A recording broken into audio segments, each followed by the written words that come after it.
Baik, Assalamualaikum warahmatullahi wabarakatuh. Waalaikumsalam warahmatullahi wabarakatuh. Pada video kali ini, kami dari kelompok 5 akan memaparkan penjelasan dari beberapa jenis-jenis media pembelajaran yang telah kami baca dari 4 buku referensi. Di sini saya sebagai materi pertama William Syah dengan NIM A1 M121 087 akan memaparkan jenis-jenis media dari buku Andi Kristanto, yaitu pertama ada media grafis. Media grafis merupakan jenis media visual yang menyalurkan pesan lewat simbol-simbol visual. Grafis juga berfungsi untuk menarik perhatian, memperjelas sajian pelajaran, dan mengilustrasikan suatu fakta atau konsep yang mudah terlupakan jika hanya dijelaskan melalui penjelasan verbal saja. Media grafis terbagi menjadi beberapa jenis, diantaranya yaitu yang pertama ada gambar atau foto, yang kedua ada sketsa, yang ketiga ada diagram atau skema, yang keempat yaitu ada bagan, yang kelima ada grafik, yang keenam ada poster, yang ketujuh ada kartun, yang kedelapan ada komik. Baik, untuk jenis media yang kedua yaitu media 3 dimensi. Media 3 dimensi adalah media pembelajaran yang dapat menyampaikan pesan dengan ciri-ciri bertekstur serta memiliki tinggi, lebar, dan volume. Kelompok media ini dapat berwujud sebagai benda asli, baik hidup maupun mati, dan dapat pula berwujud sebagai tiruan yang mewakili aslinya. Ada 3 macam media 3 dimensi, yaitu media relia, model, dan boneka. Media relia adalah benda nyata atau asli yang ada di sekitar kita dan dapat digunakan untuk menyalurkan pesan sebagai bahan rangsangan untuk siswa. Yang kedua yaitu ada model. Model adalah tiruan 3 dimensi dari berbagai objek nyata yang terlalu besar, terlalu kecil, terlalu jarang, terlalu mahal, dan terlalu kompleks untuk dibawa ke dalam kelas untuk dipelajari dalam wujud aslinya. Yang ketiga ada boneka. Boneka adalah benda tiruan dari bentuk manusia dan atau binatang untuk dipergunakan untuk menyampaikan materi melalui format cerita. Keuntungan menggunakan boneka adalah dapat efisien terhadap waktu, tempat, biaya, dan persiapan, tidak memerlukan keterampilan yang rumit, serta dapat mengembangkan imajinasi dan aktivitas anak dalam membuat suasana gembira. Media boneka dikelompokkan menjadi 4 kelompok, yaitu boneka tali yang cara penggunaannya menggunakan tali. Yang kedua ada boneka tangan yang cara penggunaannya atau penggerakannya menggunakan tangan. Boneka jari adalah boneka yang penggerakannya menggunakan jari. Serta yang terakhir yaitu ada boneka tongkat, adalah boneka yang penggeraknya menggunakan tongkat dan kayu. Media 3 dimensi mempunyai beberapa karakteristik, yaitu yang pertama bervolume, yang kedua bertekstur, dan yang ketiga dapat dilihat dari segala arah. Media 3 dimensi juga memiliki beberapa kelebihan, diantaranya yaitu 1. Memberikan pengalaman secara langsung. Kedua, dapat menjelaskan alur suatu proses secara jelas. Yang ketiga, dapat memperlihatkan struktur organisasi secara jelas.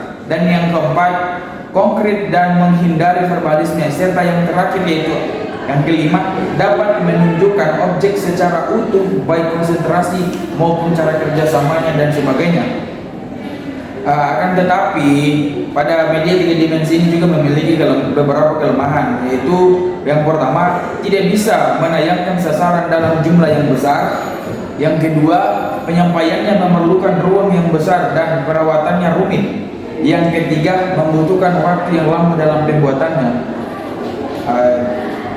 Terus ada media pembelajaran yang ketiga yaitu media proyeksi. Pada media proyeksi ini terbagi menjadi 2, yaitu yang pertama media proyeksi diam adalah media proyeksi yang disajikan dengan rangsangan-rangsangan visual dengan diproyeksikan menggunakan suatu alat proyeksi. Yang kedua yaitu ada media proyeksi gerak, terbagi lagi menjadi 2, yaitu film dan slide PowerPoint. Media yang keempat yaitu media audio atau radio. Media audio adalah media yang mengandung pesan dalam bentuk auditif, pita suara atau piringan suara. yang dapat merangsang pikiran, perasaan, perhatian, dan kemauan siswa sehingga terjadi proses belajar mengajar. Dalam pembahasan media audio atau radio ini akan dibedakan menjadi dua media, yaitu media audio atau radio yang tradisional dan media audio atau radio digital. Media audio tradisional terbagi menjadi dua, yaitu ada media kaset, yang kedua ada media audio radio suara, dan yang kedua yaitu ada media radio digital. Dalam pembagiannya, media audio radio digital ini terbagi lagi menjadi dua, yaitu media optik, dan yang kedua media atau radio internet atau streaming.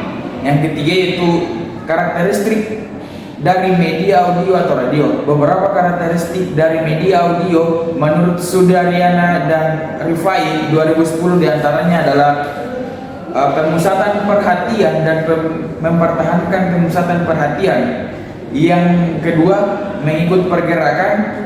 Yang ketiga, digunakan untuk melatih daya analisa siswa dari apa yang mereka dengar. Yang keempat, perolehan arti dari suatu konteks. Yang terakhir yaitu mengingat dan mengemukakan kembali ide atau bagian-bagian dari cerita yang mereka dengar. Unsur media audio atau radio. Pada program media audio terdapat menjadi tiga, yaitu suara manusia, musik, dan sound effect. Bentuk-bentuk program audio atau radio. Menurut Sujana dan Rifai 2010, bentuk atau format yang dipakai dalam menulis naskah audio adalah: yang pertama ada uraian atau ceramah, yang kedua ada berita atau berita, yang ketiga ada laporan, yang keempat ada reportase, yang kelima ada dialog, yang keenam ada wawancara, yang ketujuh ada feature, yang kedelapan ada majalah, yang kesembilan ada sandiwara atau drama. Kelebihan dan kekurangan media audio atau radio. Beberapa kelebihan dan kekurangan media audio dan radio. Yang pertama yaitu kelebihan imajinatif dan dramatis. Yang kedua, menarik perhatian. Yang ketiga, relatif lebih murah. Yang keempat ada baik. Yang keenam ada sangat tepat untuk materi, musik, dan bahasa. Yang keenam ada mengatasi batas waktu dan ruang. Yang ketujuh ada radio lebih interaktif. Kelemahan dari media ini yaitu komunikasi suatu arah untuk audio, kecuali radio yang bisa interaktif. Yang kedua yaitu abstrak, terutama berkaitan dengan angka, ukuran, perhitungan, dan lain-lain. Yang ketiga yaitu ada auditif, sehingga membantu konsentrasi dalam mendengarkan. Yang keempat ada kaset, bisa terhapus, bisa kusut, tidak bisa disimpan lama. Yang kelima yaitu pengembangan media audio yang baik mungkin akan memerlukan waktu yang lama. Sekarang ada media audio yang kelima yaitu media video dan televisi. Hujair A. Sunarti 2009 menyatakan bahwa media video adalah seperangkat alat yang dapat memproyeksikan gambar bergerak. Paduan antara gambar dan suara membentuk karakter sama dengan objek aslinya. Media video ini tergolong menjadi media audiovisual. Karakteristik media video ini terbagi menjadi beberapa bagian. Yang pertama yaitu dapat menggambarkan suatu proses secara tepat. Yang kedua dapat menyajikan peristiwa yang berbahaya bisa dilihat secara langsung. Yang ketiga mengatasi keterbatasan jarak dan waktu. Yang keempat dapat diulang bila perlu untuk menambah kejelasan. Selanjutnya pesan yang disampaikan cepat dan mudah diingat. Selanjutnya membuat pikiran dan pendapat para siswa terangsang. Yang terakhir yaitu mengembangkan imajinasi siswa. Kelebihan media video ini sebagai berikut: taat dan tepat, bisa diputar berulang kali, proses pembelajaran menjadi menarik, dapat menyajikan seperti video aslinya, menuntut siswa hingga menarik perhatian siswa. Kelemahan media video pertama yaitu gambar bergerak hingga siswa menjadi tidak teliti. Yang kedua yaitu video yang tersedia kadang tidak sesuai dengan kebutuhan siswa. Yang ketiga yaitu menyusun naskah tidaklah mudah. Yang keempat, biaya produksi video ini memang agak mahal dia.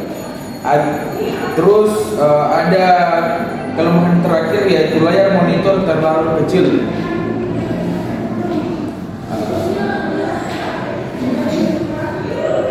Habis itu ada media yang kelima yaitu media televisi. Media televisi ini yaitu terdiri dari dua kata, yaitu tele berarti jauh dan visi berarti penglihatan. Jadi program media pembelajaran berbasis televisi ini dia adalah suatu proses pembelajaran bisa dikatakan dengan jarak jauh, di mana pada program televisi ini dibagi lagi menjadi dua, yaitu ada jaringan televisi sekitar atau TV. Yang kedua ada program televisi siaran. Televisi siaran ini kan biasa dilihat pada televisi di rumah masing-masing, ya kan? Terus ada beberapa fungsi dari media televisi, antara lain fungsi yaitu pertama fungsi penerangan, habis itu fungsi pendidikan, setelah itu ada fungsi hiburan.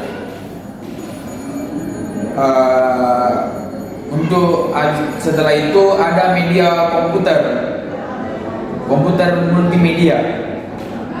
Komputer multimedia merupakan suatu kesatuan sistem dari suatu perangkat keras, hardware, perangkat lunak, software, dan perlengkapan penunjang lainnya. Media ini mempunyai karakteristik dan batasan-batasan yang sangat luas karena mampu berfungsi sebagai media audio maupun media visual. Seluruh fungsi media-media yang telah disebarkan sebelumnya dapat ditemui pada media komputer multimedia ini.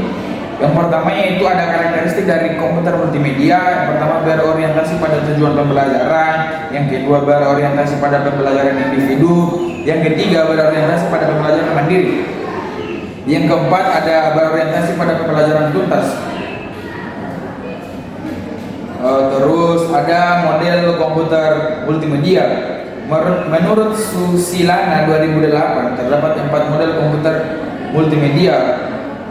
Yang pertama ada drill, yang kedua ada tutorial, yang ketiga ada simulasi, yang keempat ada games atau permainan. Di mana pada komputer multimedia ini terdapat unsur-unsur pendukung komputer multimedia yang terbagi menjadi beberapa bagian, yaitu pertama ada teks, ada gambar, ada audio, suara, bunyi, dan musik. Yang keempat ada video, yang kelima ada animasi.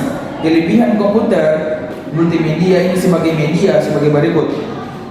Yang pertama yaitu interaktif, yang kedua ada individual atau mandiri, yang ketiga ada fleksibel, yang keempat ada cost effectiveness, yang kelima ada motivasi, yang keenam ada umpan balik, dan yang ketujuh yaitu record keeping.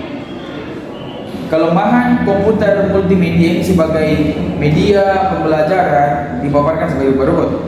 Yang pertama yaitu hanya untuk berfungsi untuk hal-hal sebagaimana yang telah diprogramkan.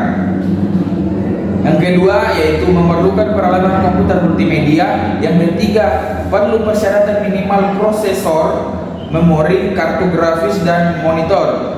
Yang keempat perlu kemampuan pengoperasian, untuk itu perlu ditambahkan petunjuk pemanfaatannya.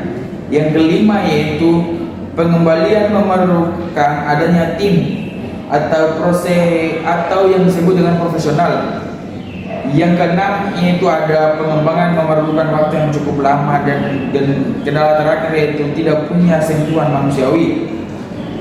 Yang keenam yaitu ada prinsip-prinsip perancangan multimedia.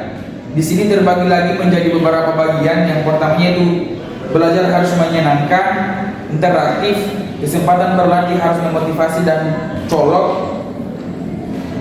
Baik, ini ada untuk media pembelajaran terakhir yaitu ada media e-learning, V-learning, dan M-learning. Pengertian dari e-learning ini memang merupakan suatu teknologi pembelajaran yang relatif baru di Indonesia. untuk menyederhanakan yaitu istilah maka elektronik learning disingkat e-learning. Pembelajaran ini menggunakan jasa bantuan perangkat elektronik. M-learning adalah kegiatan pembelajaran dengan menggunakan handphone atau telepon genggam berisi Android yang terhubung dengan jaringan internet yang didesain untuk pembelajaran yang bertumpuan pada siswa, bersifat interaktif dan memfasilitasi kegiatan pembelajaran untuk setiap orang, bersifat interaktif dan memfasilitasi persyaratan e-learning. Yang pertama yaitu memanfaatkan jaringan, yang kedua yaitu dokumen layanan belajar misalnya CD-ROM atau bahan cetak, yang ketiga ada tersedianya layanan tutorial, yang keempat yaitu terdapat lembaga penyelenggara, yang kelima ada sikap positif guru dan siswa dapat terhadap teknologi informasi dan komunikasi, yang kelima perancangan pembelajaran diketahui oleh siswa, yang keenam sistem evaluasi, yang terakhir yaitu mekanisme umpan balik yang dikembangkan oleh lembaga. Terus yang ketiga ada model pembelajaran berbasis e-learning. Pengembangan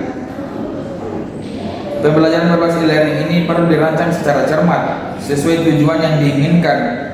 Komunikasi atau interaksi antara guru dan murid memang sebaiknya melalui sistem dua arah. Dalam e-learning, sistem dua arah ini juga bisa diklasifikasi menjadi dua, yaitu dilaksanakan mulai cara langsung dan dilaksanakan dengan cara tak langsung.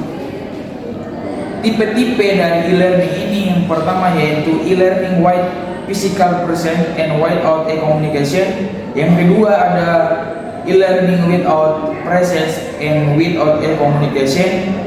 Yang ketiga ada e-learning without presence and with communication.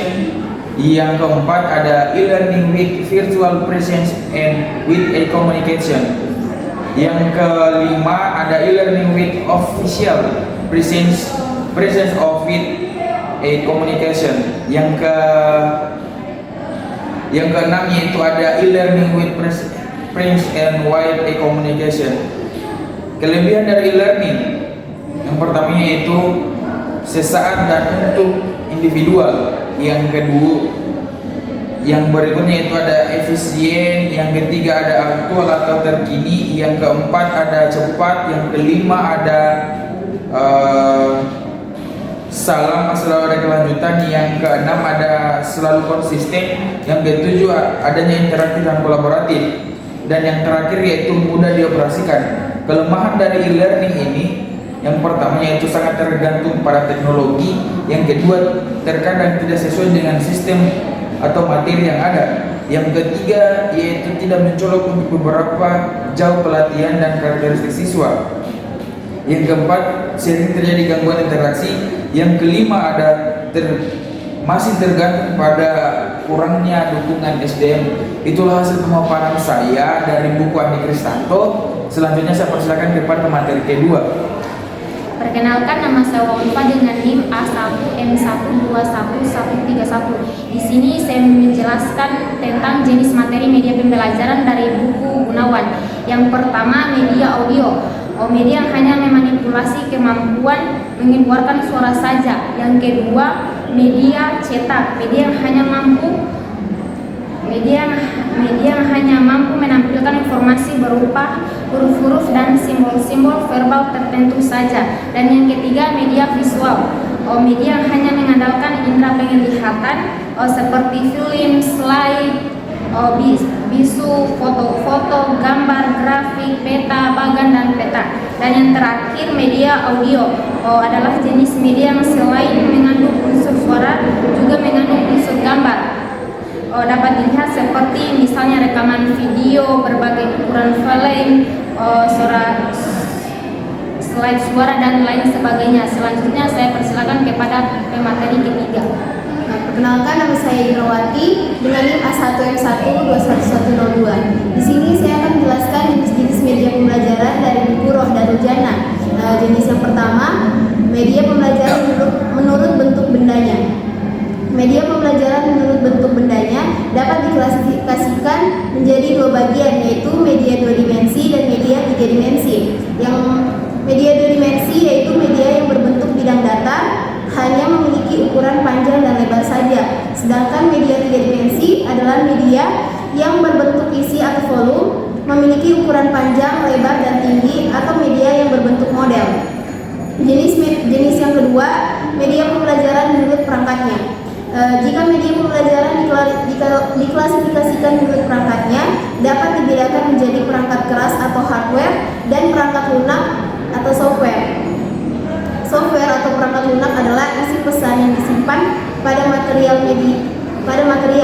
Media pembelajaran yang termasuk perangkat lunak misalnya isi pesan yang disimpan pada transparan OHP, kaset audio, kaset video, film, slide, dan sebagainya. Sedangkan hardware atau perangkat keras adalah peralatan untuk menyampaikan pesan yang disimpan kepada material untuk disampaikan pada audiens. Media pembelajaran yang termasuk dalam perangkat keras misalnya proyektor OHP, proyektor film, video, tape recorder, proyektor slide, kamera, komputer, dan sebagainya. Jenis yang ketiga ada media pembelajaran menurut indera penerimanya. Media pembelajaran menurut indera penerimanya terbagi atas dua, yaitu media visual dan media audio. Media visual yaitu media yang pesannya hanya dapat diamati dengan indera penglihatan, sedangkan media audio yaitu media yang menghasilkan pesan hanya dengan suara saja. Jenis media ini juga hanya memanipulasikan kemampuan suara semata-mata. Jenis yang keempat ada media pembelajaran menurut cara kerjanya. Media pembelajaran menurut cara kerjanya diklasifikasikan menjadi dua, yaitu media projectable dan non-projectable. Media projectable yaitu media yang cara kerjanya dengan menggunakan sistem proyeksi. Media dengan proyeksi ialah jenis media yang penggunaannya memakai proyektor, misalnya slide proyektor, proyektor, overhead proyektor, dan segala jenis film. Sedangkan media non-projectable yaitu media yang dapat diamati tanpa menggunakan sistem proyeksi dan langsung dapat diamati. Media non-proyektor adalah jenis media yang penggunaannya tanpa proyektor dan mempunyai ukuran panjang, lebar, tebal, dan tinggi. Misalnya berbagai jenis model, diorama, globe, dan sebagainya. Yang kelima ada jenis media pembelajaran menurut sifatnya. Media pembelajaran menurut sifatnya diklasifikasikan menjadi dua, yaitu media bergerak dan media diam. Yang pertama media yang bergerak, yaitu media yang dapat menghasilkan pesan gambar yang dapat bergerak. Sedangkan media diam yaitu pesan yang diperoleh dari media tersebut hanya diam saja dan tidak bergerak. Jenis yang keenam ada media pembelajaran menurut kelompok penggunanya. Media pembelajaran menurut kelompok penggunanya dibedakan menjadi dua bagian, yaitu menjadi tiga bagian, yaitu media individual, media kelompok, dan media kelompok besar. Media individual yaitu media tersebut hanya dapat digunakan secara perorangan atau individu. Media kelompok artinya media tersebut dapat digunakan secara perorangan, juga dapat digunakan secara kelompok. Dan media kelompok besar yaitu media tersebut dapat digunakan oleh kelompok massa yang lebih besar. Jenis yang terakhir ada media grafis. Media grafis adalah media yang mengkombinasikan fakta dan gagasan secara jelas dan kuat melalui suatu kombinasi, pengungkapan kata-kata, dan gambar. Media grafis juga didefinisikan sebagai media visual yang menyajikan informasi simbol lain, bertujuan untuk mengikhlaskan dan menggambarkan suatu gagasan ide, data, keadaan, atau suatu kejadian. Mungkin itu saja yang dapat saya paparkan dari buku Rohdatul Jannah. Selanjutnya saya persilakan kepada pemateri keempat. Baik, terima kasih. Perkenalkan, nama saya Fatimah Nurjana dengan NIM A1M121095. Di sini saya akan memaparkan jenis-jenis media pembelajaran dari buku Muhammad Yaumi. Yang pertama yaitu media cetak. Media cetak merupakan media sederhana dan mudah diperoleh di mana saja dan kapan saja. Media ini dapat dibeli dengan biaya yang relatif murah dan dapat dijangkau pada toko-toko terdekat. Buku, brosur, modul, lembar kerja siswa, dan handout termasuk bagian-bagian dari media cetak. Keuntungan menggunakan media cetak yaitu mudah untuk diperoleh, fleksibel, mudah dibawa kemana-mana, dan ekonomis. Namun, media cetak ini memiliki kesulitan terutama bagi peserta didik yang terlambat atau malas membaca, tidak memiliki pengetahuan awal yang memadai. Yang kedua, media pameran. Media pameran seperti halnya media cetak. Media pameran ini bermacam-macam jenisnya seperti benda nyata atau realia dan benda tiruan atau replika dan model. Menurut pribadi, tahun 2011 membagi media pameran ke dalam realia, model, diorama, dan kit. Realia adalah benda asli yang digunakan sebagai media untuk menyampaikan informasi. Realia tidak dapat dimanipulasi dan tidak mengalami perubahan sama sekali. Penggunaan realia dalam ruang kelas dapat memberi motivasi dan menarik perhatian peserta didik karena dapat melihat bendanya secara langsung. Media pameran lainnya adalah model yang dapat dipahami sebagai benda-benda pengganti yang fungsinya untuk menggantikan benda sebenarnya. Selanjutnya, diorama. Diorama adalah suatu bentuk benda statis yang dipamerkan yang didesain untuk menyampaikan informasi tentang kejadian nyata yang terjadi di masa lalu atau sekarang, atau menggambarkan masa depan dalam bentuk 3 dimensi. Sedangkan kit adalah media yang bisa diraba, dilihat, didengar, dan dapat diamati melalui panca indera manusia. Yang ketiga, media audio. Media audio adalah jenis media yang digunakan dalam proses pembelajaran dengan hanya melibatkan indera pendengaran peserta didik. Indera pendengaran sangat efektif memproses informasi yang diperoleh dari sumber-sumber informasi.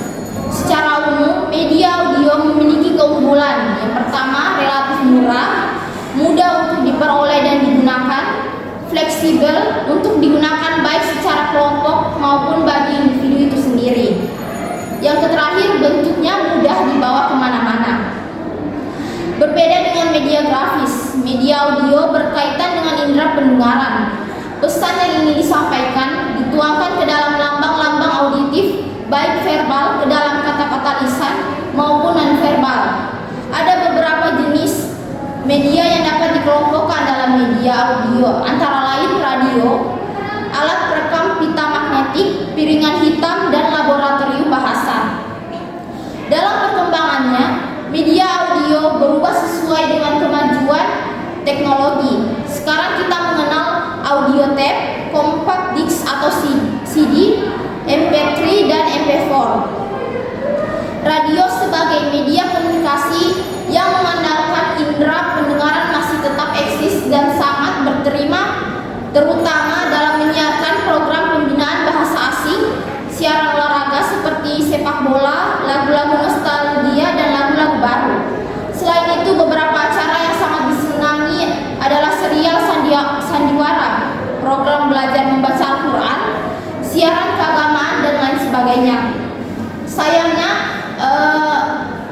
sangat jarang radio diintegrasikan ke dalam pembelajaran atau guru seharusnya mengetahui siaran khusus yang berkenan dengan materi-materi yang dipelajari di sekolah. Selain radio, terdapat pula audio tape. Walaupun saat ini relatif sudah jarang digunakan, namun untuk merekam suara dapat dilakukan dengan mudah, termasuk jika file yang sudah direkam tidak dibutuhkan lagi, maka dapat dihapus. Keuntungan audio tape ini yaitu tidak mudah rusak dan walaupun terjadi kerusakan masih dapat diperbaiki kembali. Selain audio tape, terdapat pula compact disc atau disingkat CD. Musik atau suara-suara dapat direkam secara digital melalui CD. Besarnya CD tersebut hanya berkisar sekitar 12 cm. Namun dapat menyimpan banyak sekali informasi yang berharga. Jenis lain audio yang baru adalah MP3 dan MP4 yang merupakan format audio kompres yang memperbesar file audio yang tersedia dengan menyusun ke dalam file-file yang lebih kecil yang dapat dengan mudah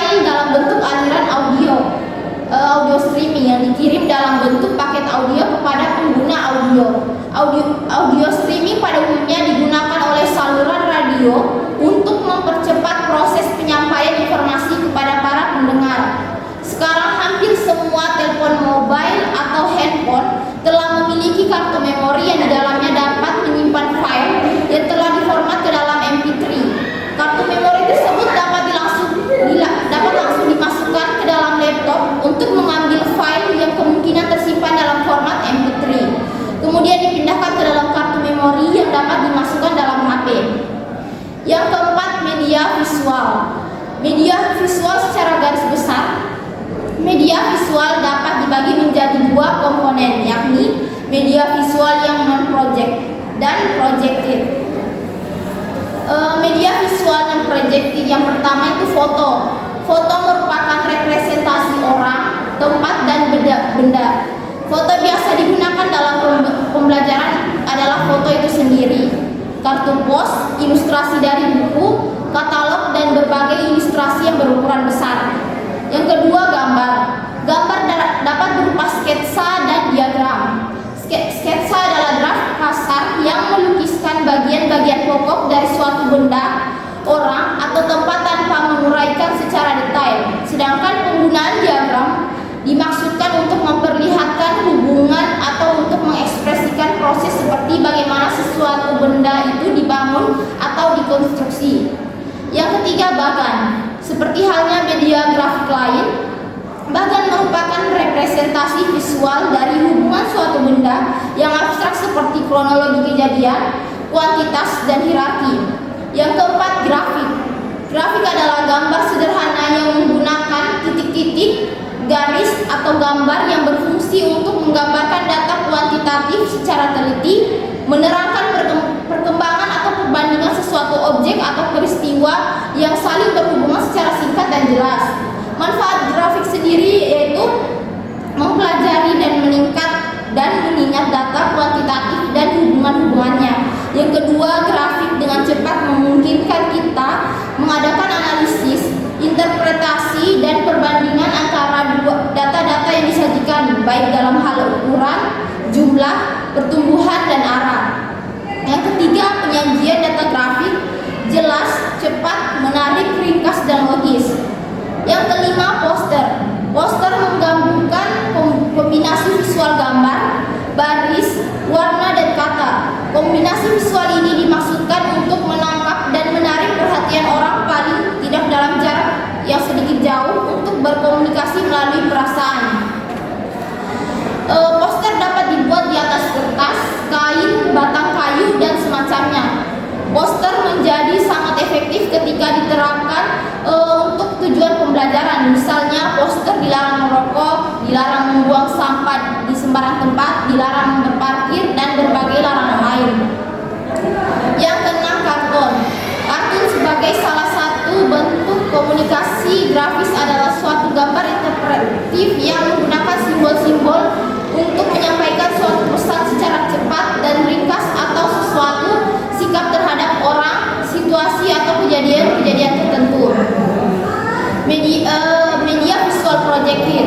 Yang pertama, papan flanel atau flanel board. Papan flanel adalah media grafis yang efektif sekali untuk menyajikan pesan-pesan tertentu kepada sasaran tertentu pula. Papan berlapis kain flanel ini dapat dilipat sehingga praktis. Gambar-gambar yang akan disajikan dapat dipasang dan dicopot dengan mudah sehingga dapat dipakai berkali-kali. Yang kedua, kamera dokumen. Kamera dokumen adalah kamera video yang dipasang pada salinan dokumen, foto datar, grafik, atau bahan sejenis koin kecil dengan maksud untuk menampilkannya melalui layar yang lebih besar di dalam ruangan kelas atau ditayangkan melalui layar televisi. Yang ketiga, overhead projector atau OHP. OHP adalah peralatan yang menggunakan sistem optik, lensa, dan elektrik, kipas pendingin, dan lampu proyektor. OHP berfungsi untuk memproyeksikan, menyajikan transparansi. Ada beberapa model OHP, tetapi pada dasarnya mempunyai prinsip kerja yang sama. Yang keempat, digital image atau gambar digital. Penggunaan media gambar saat ini sangat mungkin menggunakan gambar-gambar digital atau analog dan menyimpannya secara digital. Gambar yang disimpan itu dapat ditampilkan melalui layar komputer atau menggunakan televisi. Contohnya adalah CD-ROM, foto CD, DVD-ROM, dan disket komputer dan juga digital kamera. Yang kelima yaitu media video. Kata video berasal dari bahasa Latin yang berarti saya melihat. Semua format media elektronik yang menggunakan gambar bergerak untuk menyampaikan pesan dapat disebut dengan video.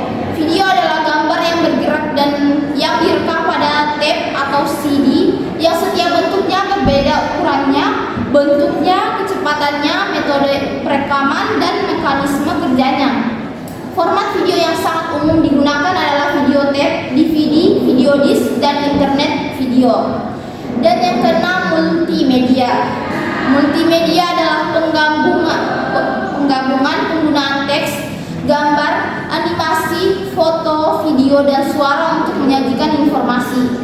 Multimedia merupakan produk teknologi mutakhir yang bersifat digital. Media ini mampu memberikan pengalaman belajar yang kaya dengan berbagai kreativitas. Penggunaan multimedia dapat disesuaikan dengan kemampuan pembelajar, dan didukung dengan sarana dan fasilitas yang memadai. Banyak metode dan strategi yang dapat digunakan untuk menggunakan multimedia yang efektif dan interaktif. Dan yang terakhir, yang ketujuh, yaitu perangkat komputer.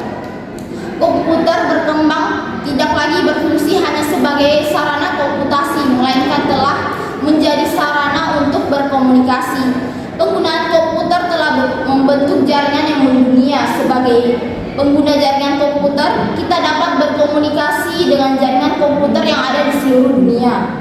Kita dapat mencari dan memperoleh beragam informasi dan pengetahuan yang diperlukan.